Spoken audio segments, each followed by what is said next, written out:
And just to clarify, my G man, Russia is losing your brainwash, bro. No, they are losing. They're losing. They're losing a lot of troops. They've lost a lot of. I mean, it doesn't mean that they've lost the war or anything like that.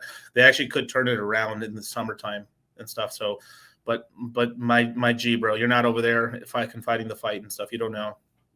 It just is what it is. But regardless or not, a war being so close to your front and stuff is pretty costly and stuff. And the good thing is that there isn't that much. There has been a lot of attack on their infrastructure as well. So. Yeah, not great. It's not great for either side, honestly. But the West is funding that war. I mean, honestly, I'm not with all that shit for funding the Ukraine personally, but they're mostly doing it essentially to disarm Russia. But it just is what it is, I guess. But shout out to our boys in the United States. Obviously, I'm American and stuff like that, but I don't know. They're just the amount of disrespect for the United States worldwide, especially like it's pretty insane, dude. Like I think people are fucking crazy, honestly. Like it's pretty insane, like how far advanced the United States is militarily around the world. That like, I mean, they're like, why is the United States policing the world and stuff like that? Well, because if we weren't, everyone would be fucking trying to kill each other. Legitimately. I mean, it's kind of this weird thing where like we're the best clean shirt, right? Not perfect, but the world hasn't seen this much peace without the United States being in control. And it just is what it is. I mean, all you got to do is pull out all the military out of the Middle East and they'll just fucking kill each other. Which isn't great either, if I'm being honest. But I mean, I don't wish for that shit, but it's kind of insane how retarded people are. Economic and population growth outstripping all of them, with continued cultural, economic, political, military, and technological predominance that barely wavered. Wait, what the hell just happened?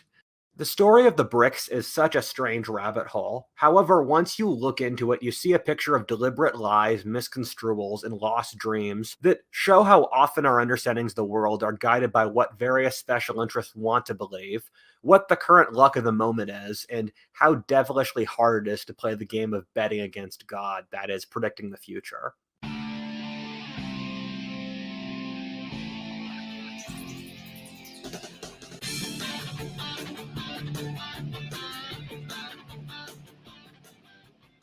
From the start, the BRICS were a bad investment made by people who wanted quick returns and didn't understand the value of long-term investing, simply looking for a quick buck.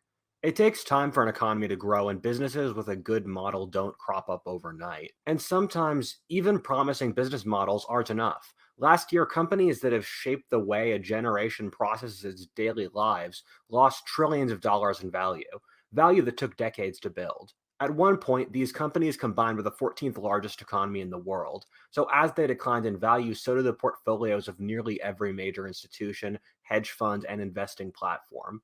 But there is another way. There is a market whose prices outpaced the S&P 500 in 2022 when it appreciated on average 35%, the contemporary art market, and now you can access it in minutes. Paid every minute 50 you guys to see. The first reason for why the BRICS failed is that they never existed in the first place. Let me repeat that. The BRICS...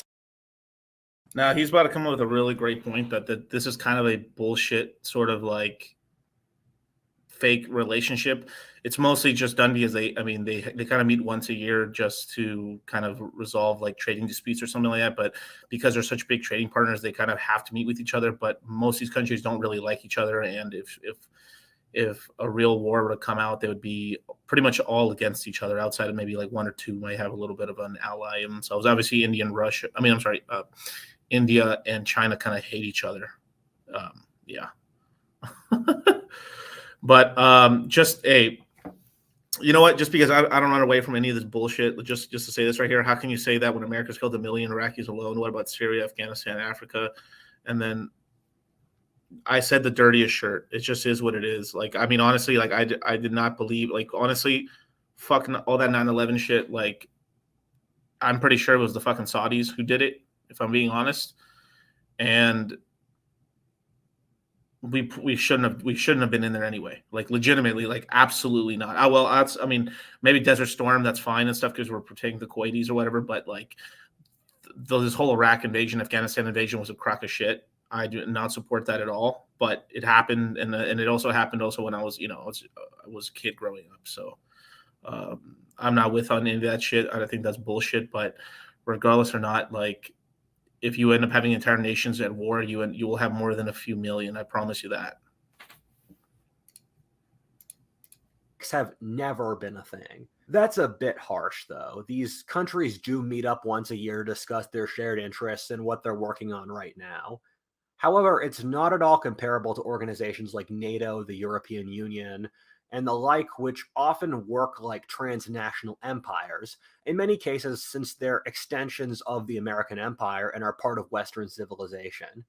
Watching the Europeans cope about me saying that in the comments is gonna be so much fun. However, the thing that lots of people overvalue or do not understand about diplomacy outside the Pax Americana, or countries that are tied to the US's political and cultural power, is that diplomacy is inherently multi-sided, and an alliance, talks, or anything like that does not mean very much in of itself.